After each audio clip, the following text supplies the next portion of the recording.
Welcome to our last webinar of our fall 2021 series.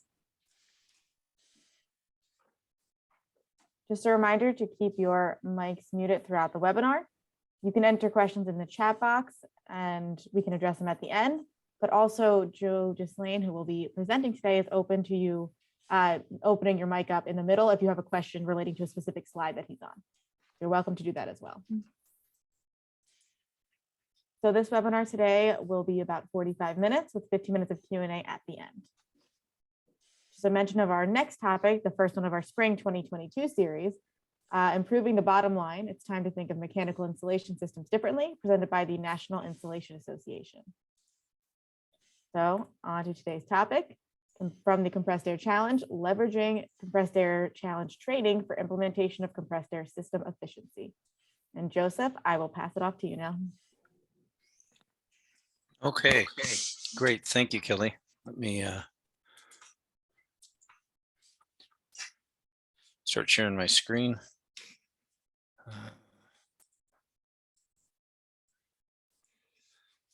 Okay. And sorry about that. It's bounced me off the share screen side. So, and, no problem. Okay. Hopefully you're seeing that now. Yes, we are. Okay. Great. Thank you, everyone. Yeah, again, today's session is leveraging CAC training for implementation of compressed air system efficiency. So we're going to go over a little bit about Compressed Air Challenge, the organization, what's there. Some of you, and especially the IACs that have been around, are familiar with the Compressed Air Challenge. But we do want to go through and do a reminder, and then also for the new IACs that have come on to go through and do it, because one of the things we'd like to be able to do is to explore partnering with the IACs to do training. We've done that in the past and it's been very effective, and now we have our ability to go through and do both fundamentals and advanced from a web version as well. And so it allows for multiple sites, multiple locations to be able to attend. And so with that, let's go ahead and get started. So just a little bit about me. I have my own consulting company. My background is really with industrial settings. I was with Ford Motor Company for over 31 years, took an early retirement end of 2017 and have been doing the consulting since. I've got that experience included being a boiler house chief, the global energy manager, doing production, implementing lean manufacturing. So in our suppliers and our supply base. So I've got a lot of experience in compressed air systems, powerhouse operations, maintenance, operation facilities, and energy management. I'm doing a lot of ISO 50000 and 50001 ready right now. I have been part of the Compressed Air Challenge since its inception. I was brought on as the end user representative as we were getting it started and launched, first as on the project development committee, and then as the board. And I'm a fundamentals and advanced instructor. I've got the KGI compressed air system specialist training and a number of other energy certifications that I have, including CEM and ones from the Institute for Energy Management Professionals around ISO 50001. So Compressed Air Challenge, it's a nonprofit voluntary collaboration. So really all of these folks got together, over 20 years ago now, and they went through to go through and start doing a market transformation and being able to get end users to understand compressed air systems, the efficiency of them. And also when people were coming to go through and sell them and come up with solutions, so they would have a knowledge base to be able to base it on. So it still includes as part of our sponsors, KGI, some of the distributors, consultants, energy research organizations, Department of Energy, several utilities. So all of the folks had one thing in mind, is really to provide end users with the knowledge to improve their compressed air system. And it's really grown since then, because Compressed Air Challenge has now been the go-to organization for compressed air knowledge and training. As a matter of fact, that compressed air system specialists, the body of knowledge is based on the fundamentals, advance, the CAC best practices manual, and the KGI handbook. So again, it's now been more about about going through and educating everyone in the industry. And why does CAC and the members care?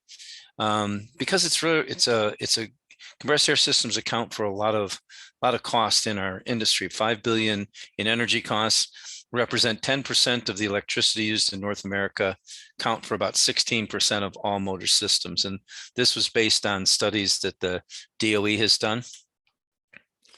And contrary to popular belief, compressed air is not free. It is a very expensive media and a very expensive utility, often called the fourth utility. It is, again, one of those that really needs to be managed. And it's not very efficient. We teach that in both fundamentals and advanced. We stress the fact that while some compressed air systems are necessary, you want to go through and make sure you're doing it wisely and doing it effectively. For every 7 to 8 horsepower, you have to input to just get 1 horsepower of useful work, as you see in the bottom right-hand corner in blue. So you've got the losses going from the electric motor into the shaft. And then you have, from there, you have the heat and compression and system losses, again, most of it being in heat and the heat of compression. It's costly energy source. For 100 PSI, they can range anywhere from 22 to 40 cents per 1,000 cubic feet. The auto industry that I came in, it can be a significant part of the cost, can range from 10% in component plants. And depending on the size of a stamping plant and the equipment, it can be up to 40%. Air leaks can be 20 to 30%, and I've seen it as high as 50%. And while we've still continued to educate and people are aware of it, it's amazing that air leaks just keep coming back. And it's something that's an ongoing process, not a thing you do once. Ford plants, the cost of it can be from several $100,000 to even millions of dollars per year. So how does Compressed Air Challenge help? It really helps solving problems. The whole approach of the Compressed Air Challenge is really for, again, the end users and people in the industry, and also for like the members of the IAC that go out and audit, to go through and look at, understand just what to look for when you go into it. So when you're doing treasure hunts, or you're doing energy kaizens, or when you're doing your audits, what to look for, where to look, and what to do. So fundamentals and advanced gives a good basis for that. Fundamentals, as you'll see, goes through the basis of it, and then the advanced gets into more of the calculations that you need for secondary storage, maintenance, air quality, and important issues that you need for the people that are working in it a little bit more. And then the Airmaster Specialist is a qualification for DOE that we do the training for. And we also now have an end operator awareness training that it's just a self-directed modules that can be done. And it's really to educate the end users on what the cost is and how much it is. And then we've got one coming out that basically it's going to be looking at, when you get the information from an air audit, how do you actually build a project justification? Because a lot of the things we had is, once you go through the training, you have some small things that you can do, but really, how do you build projects and do something with it? And of course, the educational resources we have, the best practices manual on the website, case studies, articles. We also have fact sheets and collaborations that we've done with the DOE, like the source book. These are just some of the links to go through and get it. The level 1, just again, it's a 1-day. It includes everything from calculating the energy costs to the efficiency, reliability. I'm not going to go through all of these. We'll talk a bit about them, but you can see it covers the basis of it. And again, the whole purpose is to get away from thinking of it as the compressors and the supply, and thinking of it as a system and a systems approach. It's always been the way we've looked at doing it, because too often the people that ran the compressors didn't know what the demand was. And again, it's a supply and demand relationship. So you really have to get out of the compressor room and go into the plant and into the facility to see where you can get the savings. The advanced goes into even more of it. It's a 2-day, and it's led with 2 instructors. So you get 2 perspectives, 2 basic backgrounds as well. Again, a lot more into data collection, going through and using data logging and how to log a system, different system profiles, including adding now into it different mixes of compressors and the calculations for the cost. Maintenance, the high pressure requirements, intermittent volume, quality. So all of the things that you need to know about the demand piece of it, how to go through and align that demand, and then heat recovery options. And then how do you go through and sell to the improvements to projects to management? How do you go through and get people to actually take action? So for those of you that are aware of Compressed Air Challenge, the IACs that have been around, that said, hey, we've done this, we did this 10 years ago. We've gone through and done all of the training we need. We've actually done a lot of updates to the fundamentals advance as well as the best practices manual. The fundamentals from the inception, we do now more with VSDs, which are becoming very, very common. The intermediate controls, which are the sequencers, going through and understanding the compressor type and the handouts. We've strengthened that up. We've converted to SI units. And now we've also talked about KGI data sheets.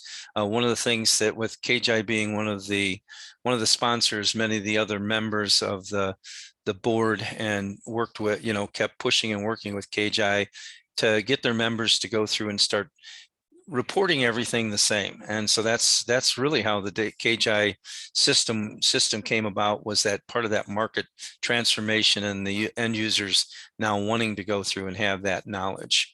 And the advance, we've gone through on the controls, especially more in the VSD controls, understanding the control gaps, expanded handouts on the differences there, and 10 most common installation issues you have. A whole new centrifugal section was added to it that enhanced, again, the centrifugal operation and knowledge. Update to the ISO 11011 quality standards, and then going through and having some of how do you go through and look at calculating and doing artificial demand in the handout section. So again, we keep going through and modernizing the training as we go. As I mentioned, we've also now got it in web-based. The nice thing about CAC is we stay product neutral, and we've continued to, regardless of who the sponsors are, we continue to have it as product neutral. It's very effective as far as the end use. The initial study by DOE showed that 76% of the end users actually directly used the material for going through and making improvements. And you can read here the improvements that were made. And again, since we've started the fundamentals in 1999, there's over 20,000 compressed air end users that we've gone through. And I should also say, we say air users, but that also includes distributors and utility people as well. So we've also recently looked at, because we have several utilities and utility implementers that are on the CAC board, and really it's about how do you go through and leverage the CAC training. And I brought this in just to show that the training itself does help go through and have end users start going through and actually taking actions. So as you're looking at going through and doing some of the audits and things that you would be doing with industry, it may, from a compressed air standpoint, it might be also good to have them have a base knowledge of what that may be. And so these are just some examples of it. The first one was a focus on energy one, that they had that just by doing the training, they had a program value of $53,000 and savings just from 6 projects that were completed. Efficiency Vermont went and went with their customers that also were part of it, went back, and just 2 customers, they were able to get off $23,000 from that for the program value. And then Ameren, Illinois, they combined the CAC training with their marketing and also looking at what their offerings were for the utilities, which is a really good thing, I think, and I think everyone knows, to take advantage of those utility rebate programs anytime you're coming up with solutions and being able to utilize that. And in this case, they targeted the facilities. They went through and did a marketing, and they followed back up. And The direct impact, 25 applications from the registrants came in off of the CAC training. And this was just fundamentals and things that they could do in their plant. And that program value was over 320,000. And the indirect for the application increases that they had, what they did is they looked at the period before pre-training, the period during the training that they held from August 2018 to December 2019, when they did the 4 sessions, and then post CAC, which was December 19 to 20, what happened during that time. So you can see during the time of going through and pushing and having the CAC trainings in and the follow-up, it actually doubled their yield. So again, one of the reasons is because the training is action oriented and it applies the best practices using a systems approach. So this is just the CAC action plans. When we go through and do it, both the fundamentals, which is a 7-step, and the advanced, which is an 8-step, we really go through and try to stress having some kind of actions when you go back to the plant or facility. And so this just gives this is a combination of fundamentals and advanced put in there. And looking through it and reading through it, you can see that a lot of it is around understanding the system, baselining it, going out there and fixing leaks and inappropriate uses, and looking at your maintenance and looking at, the areas of point of use that cause pressure increases and for you to run higher pressure, like air quality requirements and high pressure applications and high volume intermittent. So going through and understanding those, and then communicating it and implementing awareness and continuous improvement to go through and continue to sustain those savings. So real quick from this one, I just threw in some, last time we had some frequently asked questions. I don't know why it's doing this, but I apologize. So under the compressor areas, we had questions on weighing in on outside air. We had questions on how cold outdoor temperatures can be negatively affect the compressors, how to read the KGI data sheets. I'm not going to answer them from the last webinar. If you want to go through and say, hey, I'd like to know what was said, that recording should still be up, I believe. Kelly, you can confirm that, but it's in the archives and it was from last December. So we did a frequently asked questions because of, again, some of the things that are getting in the field. And what I just wanted to show is those frequently asked questions that you're running into when you do your audits. We do go through and cover those topics in either fundamentals or advanced. And that included also baselining. So some of it was on field tests that can be done. Some of it was on mass flow rates on audits and non-evasive measures, which included ultrasonic ones, and then multiple compressor calculations from savings, how to go through and do that. So again, those are all covered as we go through the fundamentals and advanced. Same thing with controls, compressor control strategies, and then discussion on sequencing of compressors. Again, we do that, talk a little bit in fundamentals and then go into it more in advance. Viewing control strategies, again, upgrading compressors, what to go through and do, and then variable speed drives. Again, we've updated it to include that because they become so prevalent and sometimes so misapplied that you really need to make sure that people understand where the application is and where they do and don't work. And when I say don't work, or less efficient than than if you would have had a base load unit. And then there was some miscellaneous ones that on flow controllers that we have, and water out of surge tanks, drying capabilities, and then, airlines too long, what can happen. So we go through pipe sizing and speed and flow all through the advance as well. So as you can see, we go through and we try to cover as many of the topics as we can that come up. And I was pleased to see when I got the frequently asked questions that we were covering almost all of the ones that needed to be captured. And for the ones that wouldn't directly be there, you could definitely ask the instructor, especially in the advanced, that would be able to go through and answer those questions. So the CAC approach, again, is awareness on the system, baselining, making sure you get that alignment of supply and demand using controls, having a good demand side strategy, making sure you do the maintenance, making sure that design, because what I also find over the years is I know the systems were originally designed and then they grow. And over time, things change. That it happens in the plant. You go through and add equipment, take equipment away, both on the supply and demand, and it changes. The big thing is to go through and put it back into dollars and what those savings are. And then again, doing that employee awareness and continual improvement and making sure whatever you do is you integrate it back into processes. So when we talk about baselining, again, this is going to be basic for you guys, but if you can't measure it, you can't manage it.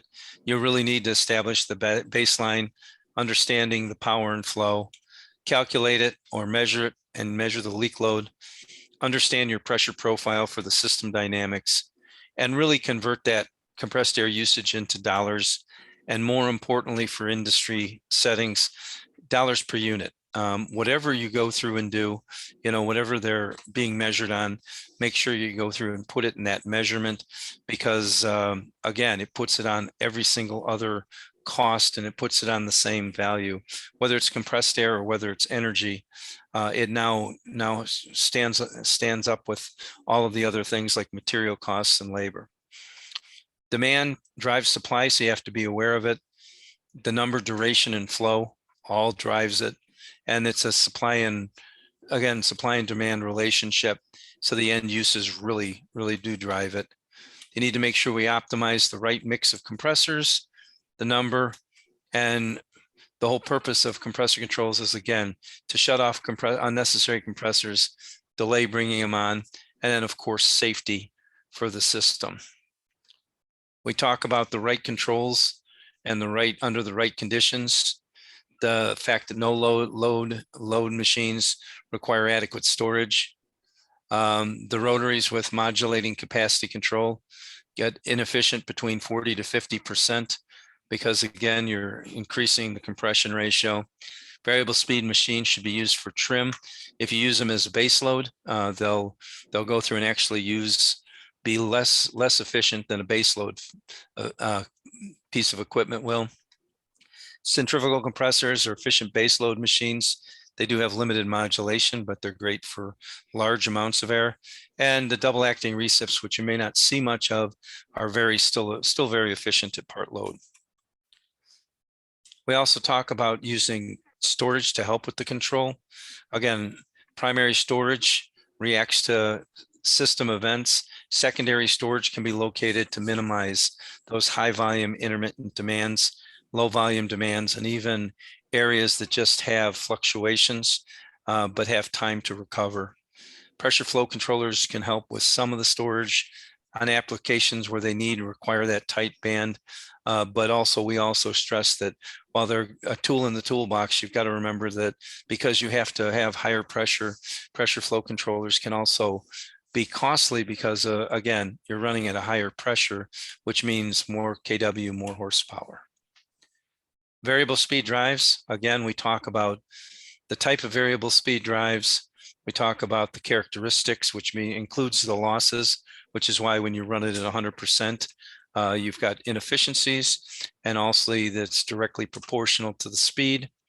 And then as you drop off on lower and higher speeds, the efficiencies will drop off, and it's also less efficient at full load because of the conversions and because of the design. Their optimum efficiency is designed between 40 to 60%. So if you run it 90 to 100, they're less efficient. And really, then we go into the demand side. It's really important to go through and understand demands. So we talk about all of these: inappropriate uses, leaks, artificial demand, and then the high system, high pressure. So how can we attack these and work on these to be able to go through and lower the system pressure? There's always going to be resistance, but you can show that most of the time it's these pieces, these actual end uses that are affecting the system and causing us to run at higher pressures. These are just the inappropriate uses. I'm not going to go through all of them, but we see them a lot in the industry. And again, many times it's just the fact that we've always done it that way. So that's the way we continue to do it. And electric technology has come a long way over the years. So now there's much more opportunities to do that conversion. These are just some examples of some of the open blowing that we've seen that we have, from knives and nozzles to just open tubes. Again, going through and being able to use things like engineered nozzles and blowing systems to do this instead. So even before the Compressed Air Challenge, I was working when I was the energy, again, the corporate energy manager at Ford. I would go through and start working on switching these overs. So we had paint mixers that were happening. I converted to electric motors, DC tools. They saved energy, and we started switching a lot of it due to quality because we could confirm torque and we'd have a record of it. Paint shop, we had high efficiency nozzles or the low pressure electric blowers. So before they were using compressed air to blow dirt off the bodies as they went in. And I got them to start using the same blowers that you use in car washes to go through and do it, which were much more effective. Cabinet coolers, again, vacuum cups, switching over to vortex cups or smart pumps. So there was a lot of this that you can use to correct those inappropriate uses. And why do you want to do it? Again, it gets back to the efficiency. The system is as low as 10 to 15%. The annual cost for that 1 horsepower motor versus an electric, if we're running 5 days a week, 2-shift operation, you're talking about $2,300 versus $390. So again, there's a huge difference of being able to make that change and switch over to just do a direct conversion. Air leaks, I think everybody's aware of air leaks and the issues it causes. Again, along with the actual cost of it, it causes you to run elevated pressure, increases your artificial demand for unregulated leaks, higher operations, longer times, higher energy cost, and then the leak itself. A 1/4 inch leak can cost over $16,000 a year. So again, that cost of air leaks, just as a chart we also show, there's many of the charts out there. This shows at 10 cents a kilowatt hour, running 24/7, what it would be. It does assume a perfect orifice, and like the system, it's also not efficient. So for well-rounded, it would be about 0.98. For cracks in a pipe, it would be more like 0.65. So you would convert that over. And we find them all over the place. I know you have as well.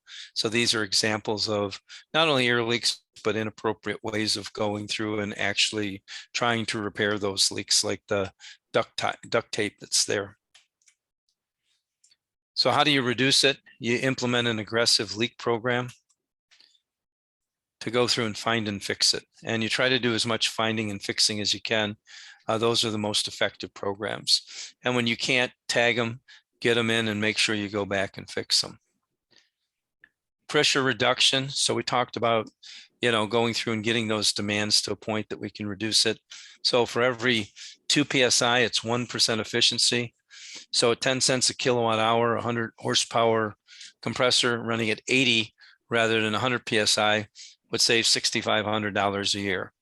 So again, the more you can go through and reduce the pressure and reduce that cost, the more effective it can be. Now, we also stress that doesn't mean you just go out there and start turning down the pressure, because production still has to be maintained. I've always said, coming from that side, you can get kudos for saving energy. Nobody ever got fired for using too much energy. Shutting down production, shutting down assembly plants, that's another story. So when you're doing this, you have to still take into consideration that we're talking about making sure that you still have what's required to adequately do production. Just one of the quick case studies, Woodhaven Stamping Plant. It's a case study that's been around a while, but this along with the Monroe ones is one that's really important. They did leak detection, repaired seals, did pressure drop, changed out orifice plates for going through and using mass flow insertion meters. High pressure assumptions were tested and found that they didn't need a couple of them. Header pressure was reduced. They had satellite compressors and dryers that were part of that high pressure requirements for a robot that wasn't really needed. The results was they reduced 18%, and they were able to shut off an 800 horsepower centrifugal compressor, 6 30 horsepower ones, and reduce the system by 5 PSI, saving 7.9 million kilowatt hours and over 400,000 a year. So maintenance loss. Maintenance is another area that we always like to cover. It's covered in a full section in advance, but really these are just some rules of thumb. What I found is maintenance is usually looked at as a necessary evil. And in the auto industry, I found that, because when we would have the money to do the maintenance, the production was always running and compressors were always running. So you didn't have the time and couldn't take them down. And then when we had the time to take it down because we weren't having as much production and selling as much, we didn't have the money. So turning that maintenance from a necessary evil into actual efficiency losses to where you can show them it's costing more is important to go through and do. So these are just some areas that we talk about that and the efficiency that we have. And of course, the number one I had there was downtime. And that's my reminder for when I do some of these and have time of when I was the powerhouse chief at Chicago Stamping. I put in a whole preventive maintenance program that went into more of a predictive maintenance and took I had three 800 horsepower recips, 2 2,500 horsepower centrifugals, 10,000 CFM. The recips were averaging 196 hours of downtime. I wasn't there 2 months, had a carbon fire, burnt one up.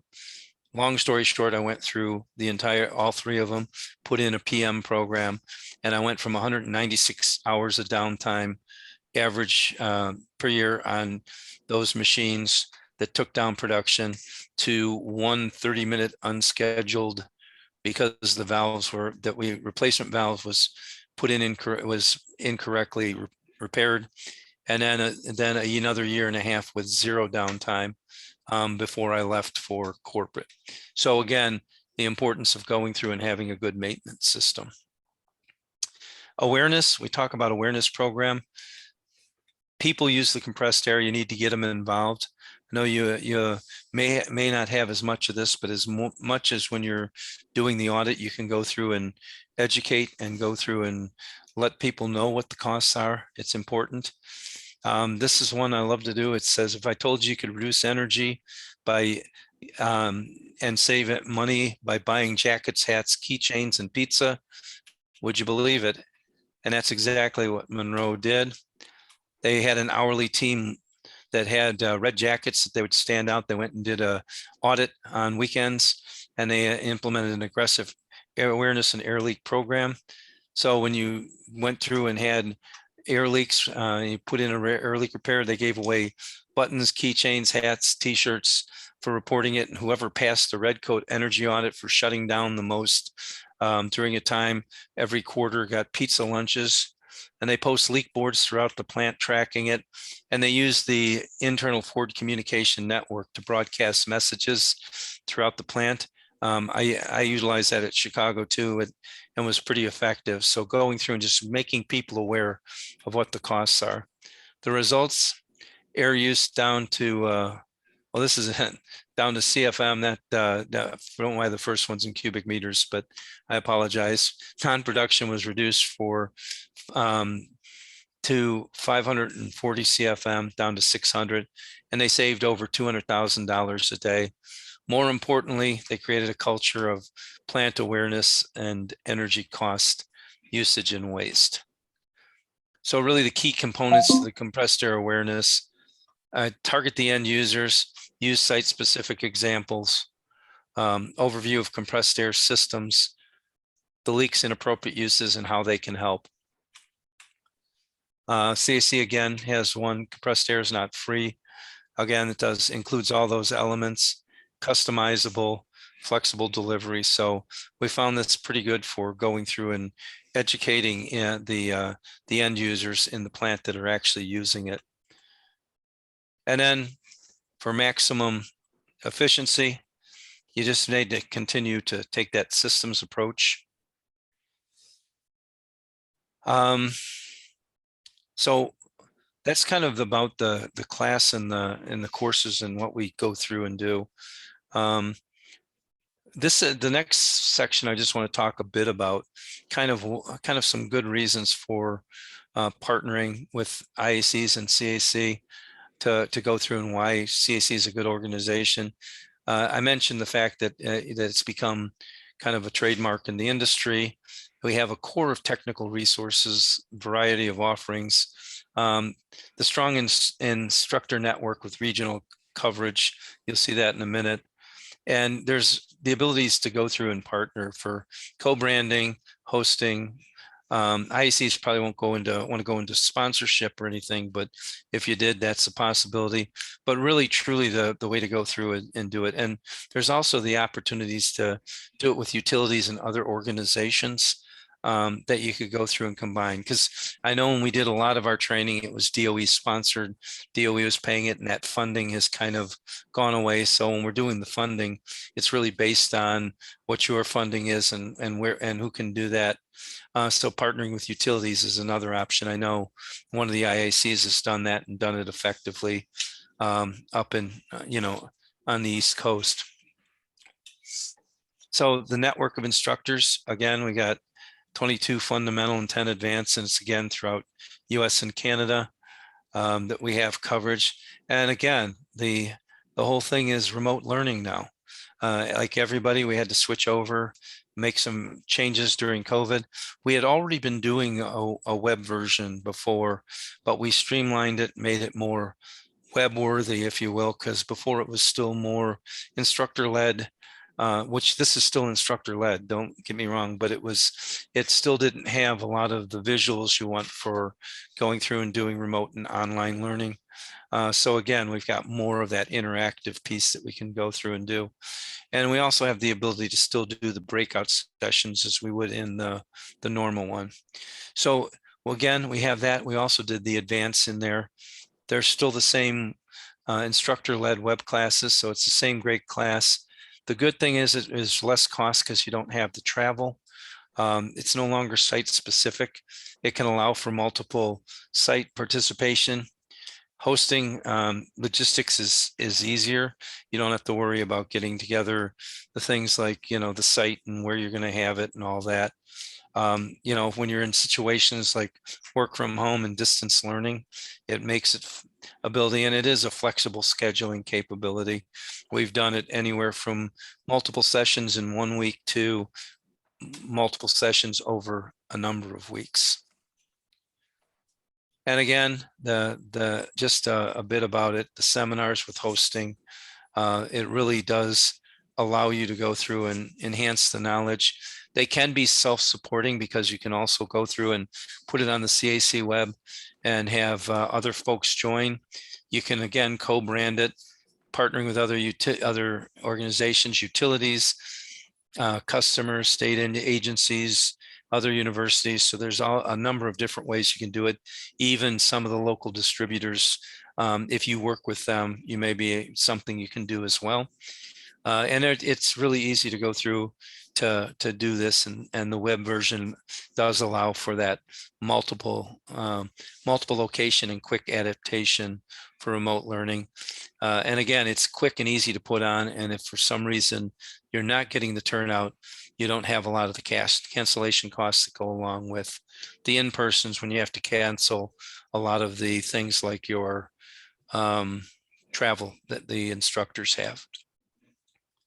And just again, a little bit about the certifications. KGI developed 2 personal certifications, compressed air system specialist, which is up and running. And again, the CAC is a big part of that body of knowledge. And then they are going to be they're working on the beta right now, testing for the compressed air system assessor. And CAC will be working with them to develop a new course for that body of knowledge as well. And then more information, just compressed-air-challenge.org. Tracy Kohlers, she is our executive director. And of course, we've talked about the training and the resources that are there. So there is that capability as well. And with that, I thank you and take any questions that you want.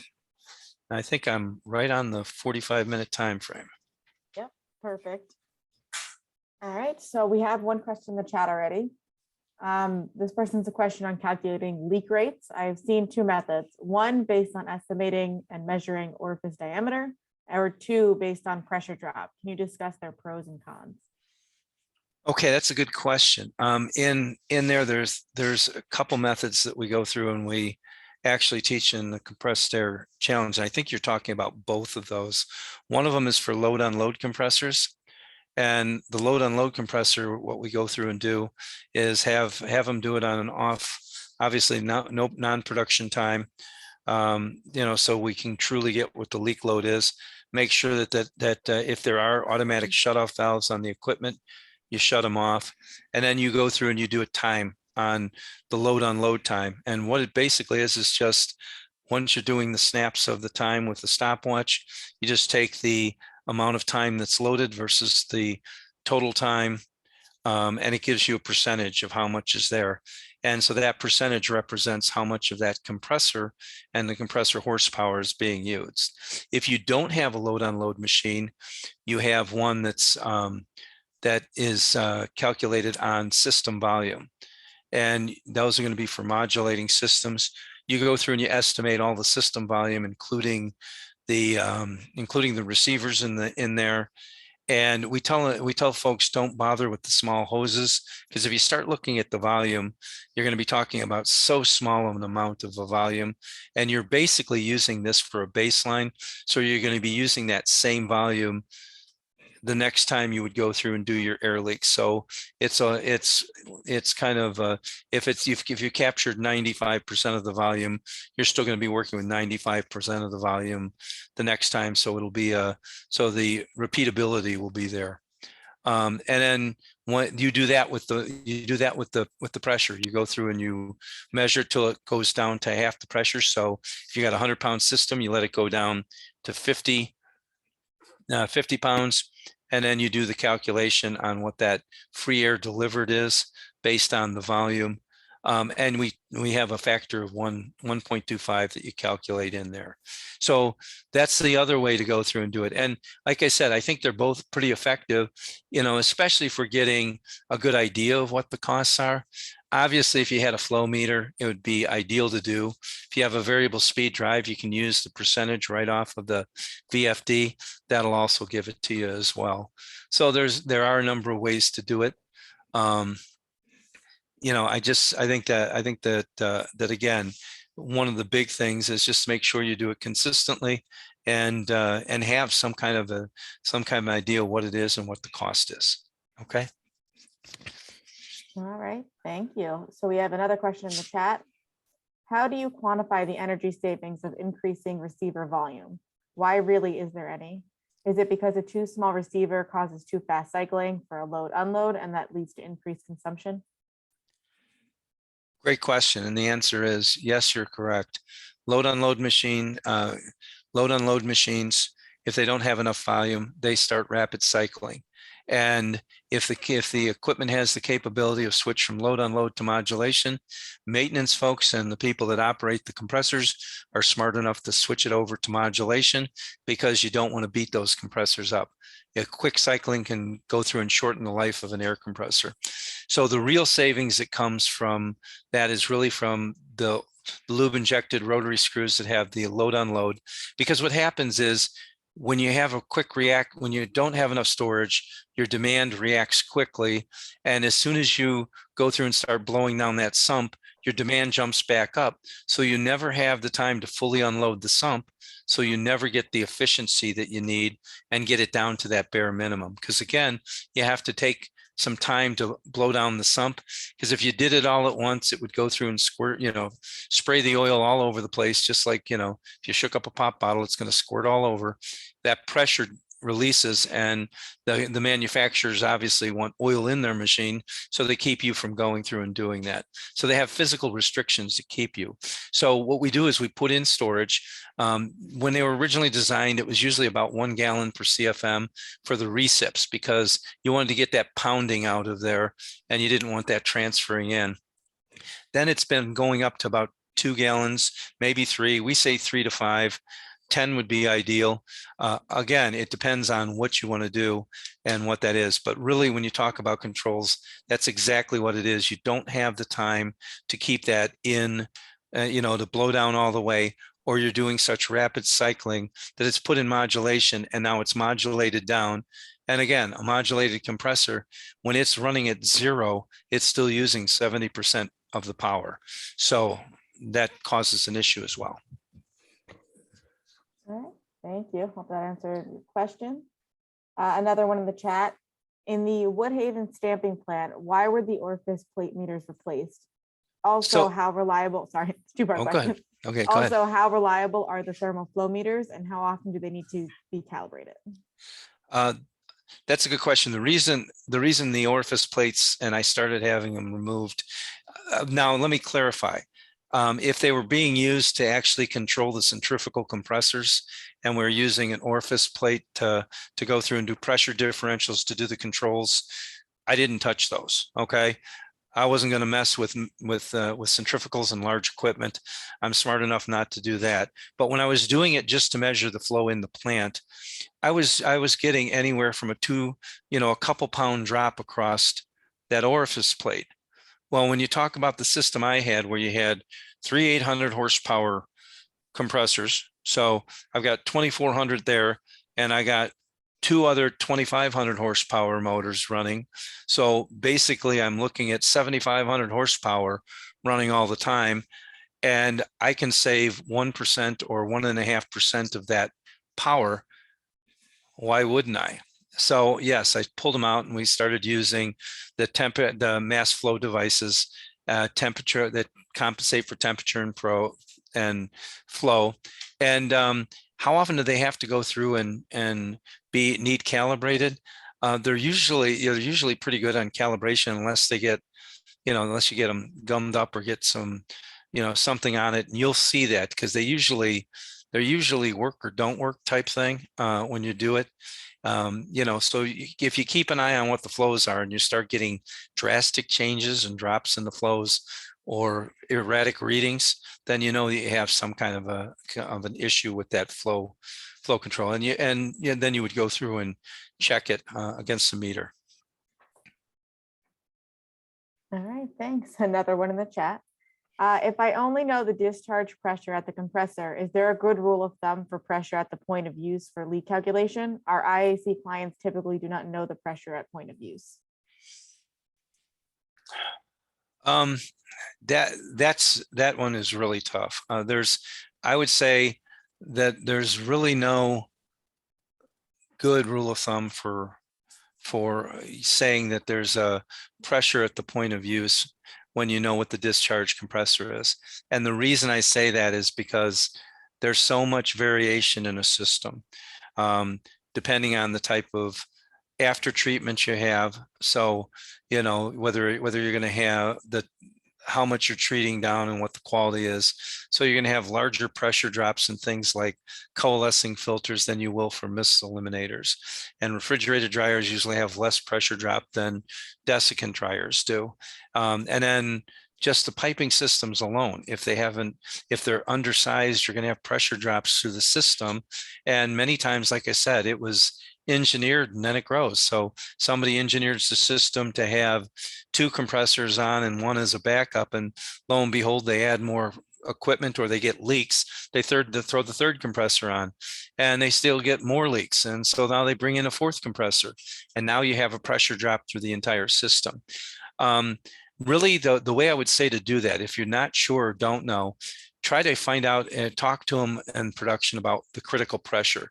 And what do I mean by critical pressure? I usually call it the scream method. When the pressure starts dropping, who's the first one in the plant that screams? Who's the first one that has trouble? And I'd go out to that one and I'd go out and see what they have.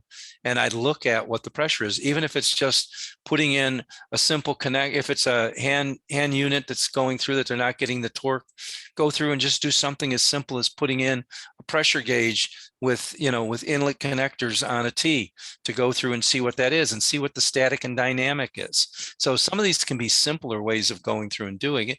A lot of them do have pressure readings that they have on, on headers to keep track of it.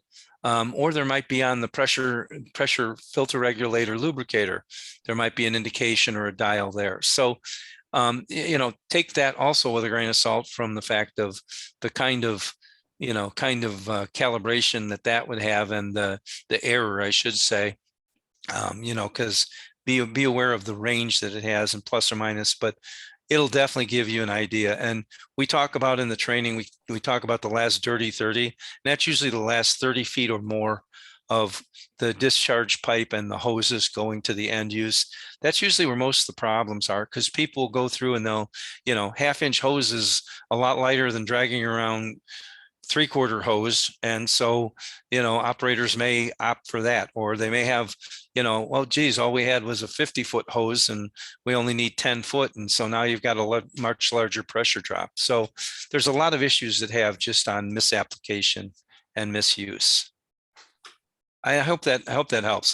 Again, the rule of thumb we have is for things like pressure drop across it, 2 psi, 1% efficiency, either lowering the pressure or pressure drop across the filter.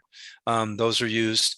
Sometimes it's like, another 0.8 for artificial demand, but you do have to be careful about that because, again, that's an average. But if you have a lot of regulated sources, like in an assembly plant, that artificial demand doesn't exist because I had welded pipe and a lot of regulators. So you just have to be aware of rules of thumb. But when you talk about how much drop there is in a system, I could probably give you a rule of thumb for how much you don't want to have. You probably, when you start talking about having, 15 pounds drop or more, at the end use, that's going to be excessive and it's going to cause you to do it. The way to go through and look at it is, how much is it costing me to run the system? And can I fix those pressure drops with equipment to go through and offset those costs? All right, thank you. Another chat question. How do you determine how many flow sensors need to be installed? How big is your wallet? So that may be a bit facetious, but you would love to go through and put flow devices in a lot of the areas. When I do it, or when I'm looking at a system, I'll look at where some of the big users are. Again, those ones where the branches are, and what are some of the issues that are in the plant and the facility that may dictate it. Because again, you're absolutely right. You can get into a lot of costs by putting it in. Ideally, you'd love to go through and meter as much as you can, but there's going to be an actual cost tipping point that you can't do it. So unfortunately, a lot of it depends on kind of the knowledge and discussion with the plant and the system and what they're planning on doing. For example, if they're planning on going through and doing some big expansions or changes in equipment, that's happening, you're going to want to go through and understand those loads, understand the current flows in the pipe, and will that additional flow increase or cause an issue and too large of a pressure drop. And those calculations can be done by using spreadsheets with flow, with doing what if scenarios, with looking at the pressure and flow, and what happens when you increase the flow through the size of the pipe you're using. So ideally, you'd like to go through and get the major uses you could go through and do, but sometimes that isn't always capable or practical. If nothing else, getting large areas of manufacturing areas, at least to understand what's happening in areas and zones, can at least have you do an initial high level, narrow it down. And then when you start looking at it, if you're seeing a lot of things that either don't make sense or, a lot of spikes and erratic readings and things that are going up and real heavy dynamics, you can then go through and start taking the meters that you do have and starting to go lower and lower until you get to where the issues are. So sometimes that'll work as well. All right, thank you. And we are right at 5 o'clock. Okay. All right. Hopefully, Perfect. So thank you so much, Joe. If anyone has any other questions, feel free to email Joe directly, or if you could not see his email earlier, you can send it to me and I will forward it along to him. yeah, absolutely. I'm more than happy to answer questions, and I appreciate everybody's time. And again, we do thank you guys that do the training and have supported us over the years. It's a group. We have the same mission to get everybody more efficient, and I think we can work together to continue to help the end users become more efficient, more competitive, and reduce energy and reduce greenhouse gas. All right, thank you so much, and everyone have a great evening. Thank you. Thank you. Bye.